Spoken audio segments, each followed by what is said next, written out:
Somewhere in a museum in Japan, locked behind glass, lies a small, curved stone. It is kama-shaped, deep green, smooth to the touch. It is called a Magatama, and for over 4,000 years, it was the most powerful object a person in Japan could own. Kings were buried with them. Warriors traded them across the sea. A single Magatama could seal a political alliance or mark a man as the ruler of a region. And then, in the 7th century, Japan stopped making them. Not gradually, not slowly, suddenly, completely, as if someone had made a decision.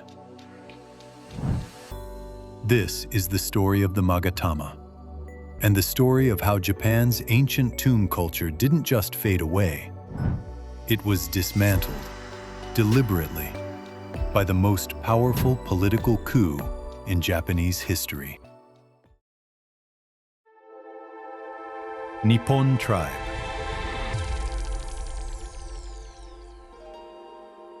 The Last Jewel. How Japan's rulers buried a 4,000-year tradition. The stone that crossed the sea.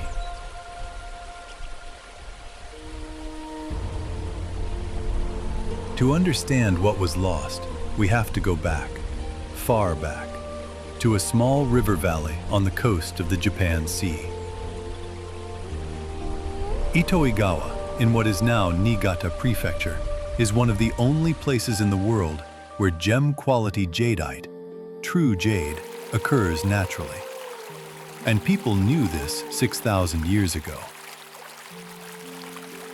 From the Jomon period onward, craftspeople in Itoigawa were shaping this stone into the distinctive curved form we now call Magatama. The technique was painstaking. Jade is harder than steel, and shaping it required sand, water, and hours of grinding by hand. But the effort was worth it. Because a Magatama was not merely jewelry, it was proof. Proof that you had access to the most exclusive trading network in East Asia. By the Yayoi and Kofun periods, Itoigawa jade was appearing in places that tell us just how vast this network was. Magatama have been excavated from royal tombs in Silla, ancient Korea. Chemical analysis confirms the stone came from Japan. They have been found in Gaya, in Baekje, in sites along the entire coastline of the Japan Sea.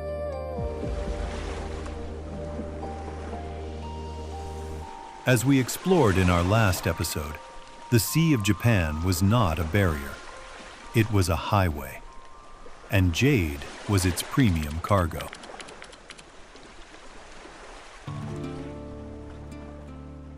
The Soga clan, masters of the network.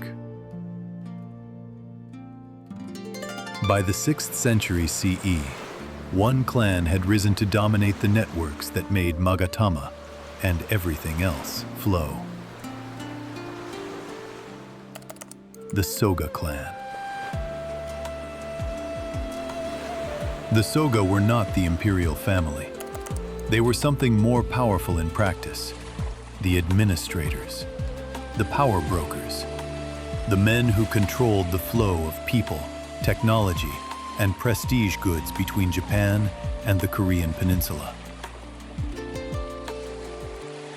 Their network was built on immigrants, the Toraijin, people who had crossed from the continent, bringing with them ironworking, silk weaving, writing, and new religious ideas.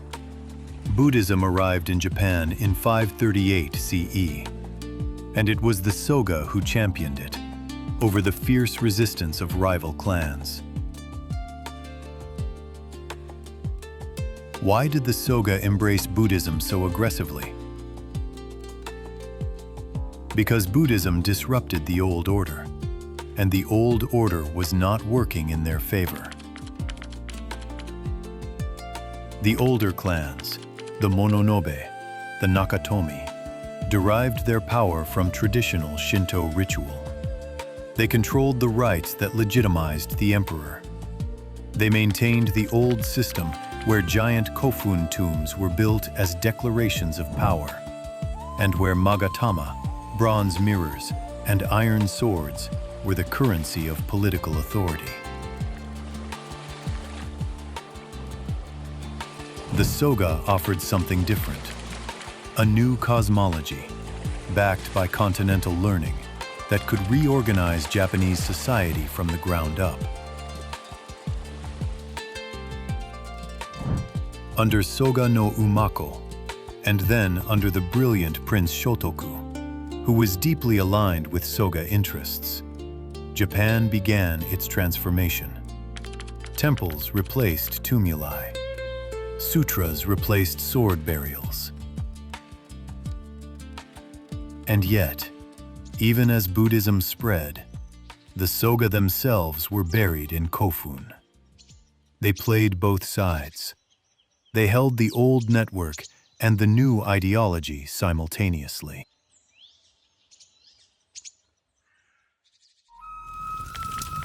The coup, one day that changed everything. 645 CE. The 12th day of the 6th month. In the court of Empress Kogyoku, a ceremony was underway. Soga no Iruka, son of the most powerful man in Japan, sat in his usual place of authority. Then the swords came out. Prince Naka no Owe and Nakatomi no Kamatari, the man who would become the founder of the Fujiwara clan, had organized an assassination. Iruka was cut down in the presence of the empress herself. His father, Soga no Emishi, burned his own compound to the ground rather than surrender. This event, known as the Ishii incident or Taika reform coup, was not merely a political murder.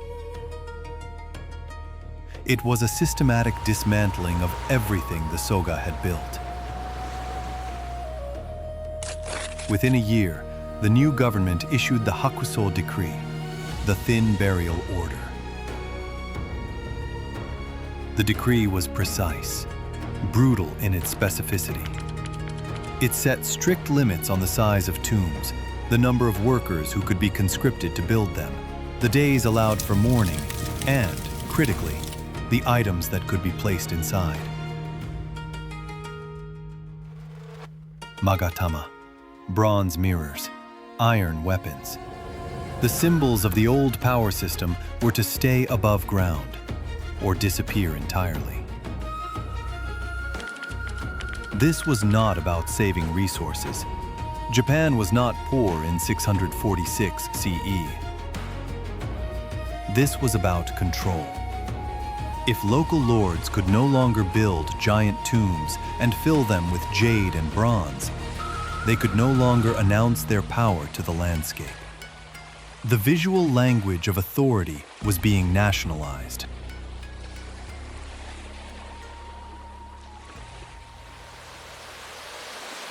The Silence of Itoigawa. Here is the mystery that archaeologists still puzzle over. After the 7th century, Jade Magatama production in Itoigawa stops. Not declines, stops. The river still runs through the valley. The jadeite boulders are still there. You can find them on the riverbed today. The Fossa Magna Museum in Itoigawa displays them for tourists. But for nearly 1,000 years, nobody made Magatama from them. Why? Several theories exist. The Taika reforms dismantled the patronage networks that had funded jade production. With no powerful lords commissioning tomb goods, there was no market.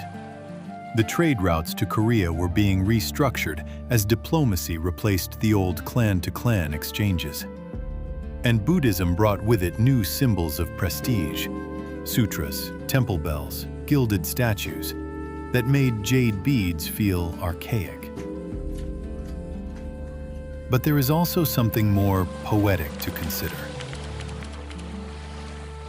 The Magatama had been, for 4,000 years, an object that moved, from mountain to coast, from Japan to Korea, from the living to the dead.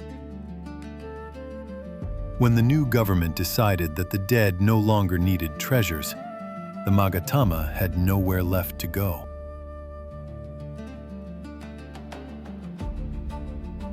The jewel that survived. And yet, the Magatama did not entirely disappear. One survived. The Yasakani no Magatama, the imperial jewel, is one of Japan's 3 sacred treasures, alongside the Kusanagi sword and the Yata mirror. It is held at the Imperial Palace in Tokyo. No photograph of it exists. No outsider has seen it in living memory. When a new emperor ascends the throne, the Yasakani no Magatama is presented to him as part of the accession ceremony, a ritual called the Kenji to Shoke no Gi. Think about what this means. The same object that once went into tombs, the marker of a king's authority in death, was taken out of the ground, reserved for the living, and made the exclusive symbol of the imperial line. The Taika reformers did not destroy the Magatama, they captured it.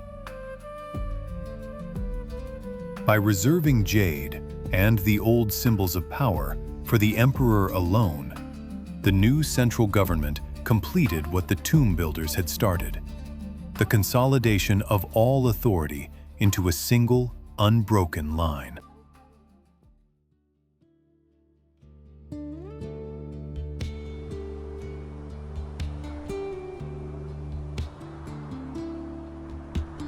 The Kofun tombs were built to announce power to the living. The Magatama was buried to carry power into death. When both were taken away from the clans, the visual declaration of authority above ground and the ritual claim to power below, something fundamental changed in how Japan understood rulership. Power became invisible, centralized, imperial. The giant tombs are still there, scattered across the Kenai Plain, overgrown with trees surrounded by moats. Over 900 of them are still managed by the Imperial Household Agency today. They cannot be excavated. They cannot be entered. They are, in a way, still doing their job, still announcing, silently, that some power is beyond the reach of ordinary people. In our next episode, we ask, what lies inside the tombs that no one is allowed to open? Stay with Nippon Tribe.